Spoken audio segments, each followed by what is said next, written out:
अस्सलाम वालेकुम, कैसे हैं व्यूअर्स। उम्मीद करते हैं आप सब खैरियत से होंगे। आज मैं अपने गांव आया हूँ शहर से, रायगढ़ से, और ये मुझे घुमाने आया इधर फसलों। देखो बहुत बहुत मज़ा आ रहा है।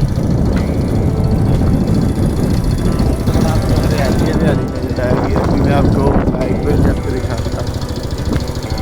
ये देखें जरा क्या माहौल है, खूबसूरत। देख रहे हैं, गाँव के भी अपने ही मज़े हैं यार। चेक करें यहाँ की खूबसूरती। ऐसा माहौल आपने कभी शहर में देखा? नहीं देखा होगा। ये पुराने मॉडल का यामा मोटरसाइकिल है हमारे पास।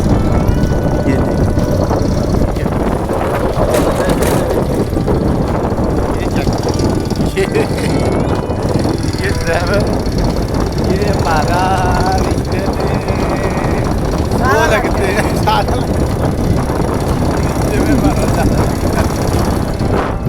मुझे घुमाने के लिए आ रहा है कि आज मैं वापस जा रहा हूँ रायगढ़।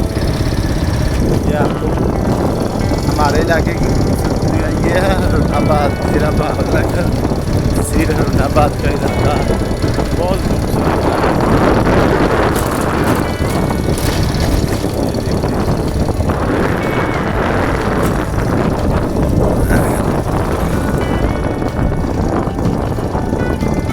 कपास का मौसम है तो हर तरफ आपको कपास की फसल ही नज़र आएगी।